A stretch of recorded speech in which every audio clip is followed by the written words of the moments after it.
I think the Russian uranium story is perhaps the most shocking and most blatant example of how the Clintons operate. This is a story about the Russian state nuclear agency, American uranium, $145 million in cash, and the Clintons. At the end of the day, this is a story about buying influence and selling influence. The Clintons are the sellers of influence. The Canadian investors and the Russians are the buyers. Bill Clinton had gone to the Central Asian country of Kazakhstan in 2005 with Frank Giustra. Kazakhstan is a country that's been run since the collapse of the Soviet Union by a dictator named Nazarbayev, who shuts down political opposition and tortures political opponents.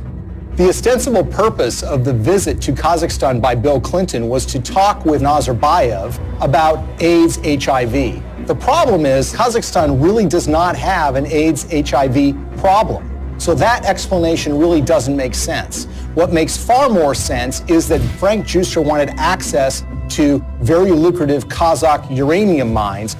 Kazakhstan is one of the largest producers of uranium in the world. Bill Clinton arrives there with Frank Giustra, and they have a series of meetings with Kazakh officials.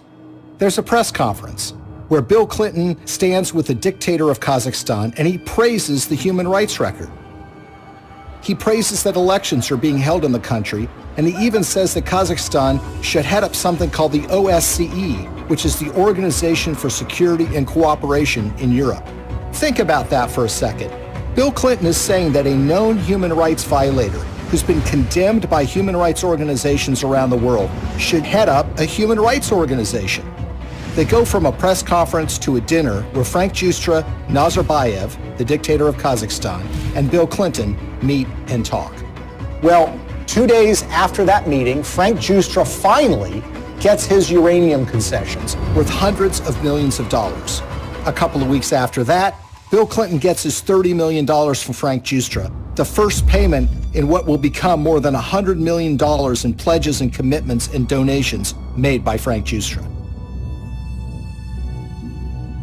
So it's really, in a way, a simple story in that they all are walking away from the table with something that they want. Nazarbayev is getting the legitimacy of an ex-president, saying what a nice and kind leader he is. Frank Giustra gets his uranium concession, and Bill Clinton and his foundation get cold, hard cash.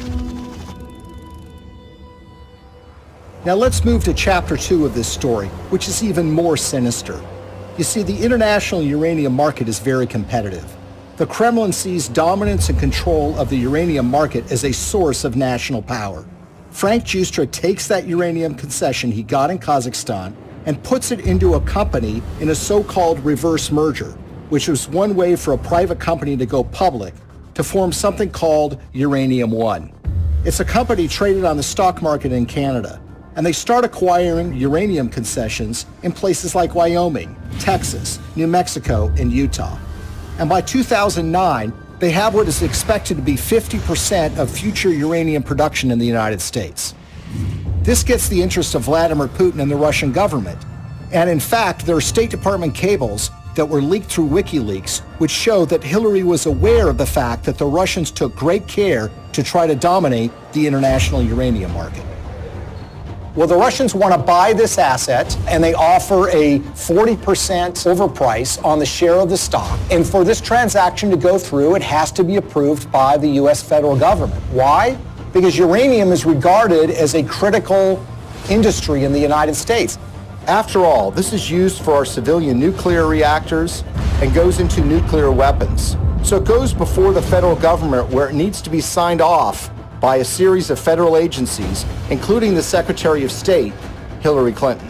As Hillary Clinton is contemplating this, shareholders in Uranium One, including Frank Giustra, have sent more than $145 million to the Clinton Foundation. The chairman of that company at the precise time is a guy named Ian Telfer, who is also making donations to the Clinton Foundation, as is Frank Holmes, who is another major Uranium One shareholder. And Hillary Clinton, who has a record of opposing precisely these kinds of deals, comes out and says, you know what, I think this is a good deal. Let's let Vladimir Putin take control of what is now 20% of U.S. uranium production. Bill Clinton and Hillary Clinton are the only figures in American politics who are willing to do this deal and who could actually pull it off, because they had a reputation that runs so contrary to what they're doing. I mean, this is what the Clinton Foundation does, right? This is what they talk about politically, their support for human rights, their concerns about proliferation, their concerns about issues related to Russian aggression. There's no doubt that when Putin came back in and said he was going to be president, that did change the relationship. We have to stand up to his bullying. And what's so interesting when you consider this uranium deal are the actions of a small Canadian investment firm called Salida Capital.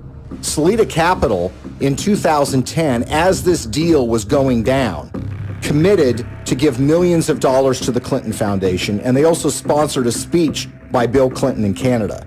Salida Capital is also the name of a wholly owned subsidiary of Rosatom. Who is Rosatom? Well, this is the government agency in Russia that controls their nuclear arsenal, that built nuclear reactors in Iran, and engages in nuclear technology exchanges with rogue countries like North Korea. What this means, in essence, is that the Russian government, specifically Rosatom, was funneling money through a subsidiary directly to the Clinton Foundation. But the payday didn't end there. 4 months before Hillary Clinton's State Department would sign off on the Russian purchase of Uranium-1, Bill Clinton got paid $500,000 to give a single speech in Moscow. He was being paid by a firm called Renaissance Capital, which has a long history of association with Russian intelligence services. What makes this speech stand out is not only the timing of when he's being paid, but the amount that he's being paid. You see, the last time Bill Clinton gave a speech in Russia was 5 years earlier. At that time, he was paid about 1/3 of what he was being paid this time. Why is Russian control of 20% of U.S. uranium so troubling?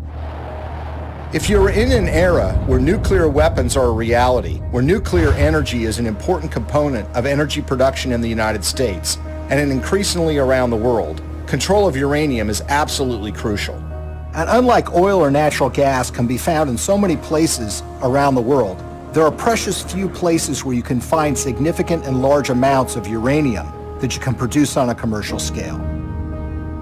What we've essentially done is handed this precious resource to Vladimir Putin and the Russian government.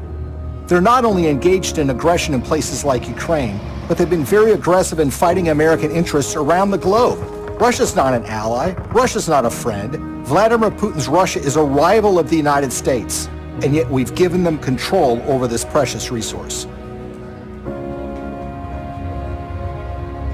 Uranium, the key mineral in nuclear generation, is a domestic resource.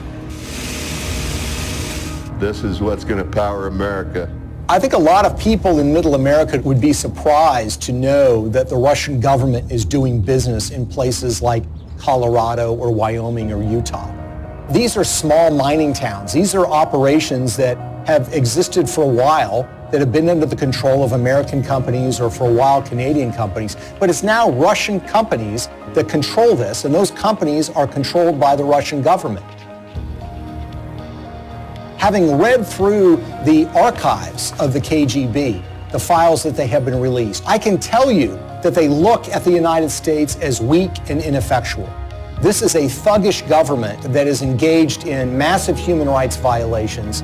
There are opponents of this regime that have been killed or have disappeared. There's been persecution of human rights organizations. There's been persecution of homosexuals.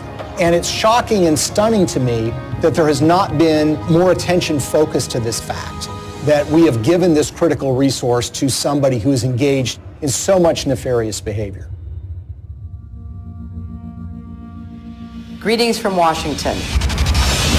I want to thank all of you for your work to root out corruption that weakens economic development, feeds black markets and organized crime, and undermines the promise of democracy. As we work together to eradicate corruption in our own countries, we should also maintain the highest standards of transparency and accountability in our development efforts around the world. Corruption in emerging markets and fragile democracies undermines the confidence of citizens and investors alike, while responsible governance helps to foster sustainable economic development and political stability. I believe in the oldest adage in American politics, which is follow the money. Enormous amounts of money have flowed to the Clintons from foreign governments, foreign financiers, and businesses. Some of that money lands in their pocket. Some of it lands in their foundation. It's a pattern we've seen repeated over and over and over again all around the world. It's not a coincidence. Money exchanges hands and favors are done. Now Clinton friends and supporters will say there's no smoking gun. But look at American political history. People are convicted all the time for a pattern of behavior where, for example, they're engaged in insider trading on the stock market. So, for example, you have a foreign corporation or a foreign government that wants something from the State Department while Hillary Clinton is Secretary of State. They will make a large payment to the Clinton Foundation. That will be followed by favorable action on their behalf. If that happens one or two times, you might say, look, it's just a coincidence. But when you see the pattern recreated over and over and over again, you have to recognize that these events are connected. They've created a model for massive self-enrichment that allows you to go into so-called public service, but get extremely rich at the same time. And when friends and allies say that the Clintons aren't really that interested in money, their actions show otherwise. What's so shocking to a lot of people is that making of that money requires them to betray their progressive values, the environment, labor unions, women's rights, human rights. The Clintons are doing business and growing rich with the favor of the very individuals who you would expect to be their political opposites. For a very long time in American history, and probably still to this day, one of the worst things that could be said about you as a politician is that you are on the take from foreign interests. What the Clintons have essentially done is busted down the door and robbed the bank of that concept. So when people think of the Clintons taking foreign money, they think it's maybe an insurance company from Great Britain, or they think it's from a supermarket chain in Canada. The fact of the matter is a lot of that money comes from the darkest, worst corners of the world. Are countries like Nigeria and Russia in the habit of giving money to politicians and not wanting something back? The Clintons are glad to take this money. It's made them fabulously wealthy. But what has it done for us? Before we had to worry about money from Wall Street and big labor. Now we have to worry about it coming from around the world and infecting our politics and damaging our politics, everything from our uranium policy to our human rights policy. Nothing seems to be safe anymore. How is this not corruption? How is this not a crime? With the Clintons, nothing is sacred. Everything is for sale. But we are the ones who are paying the price. Maybe, just maybe, the American people are tired of being sold out.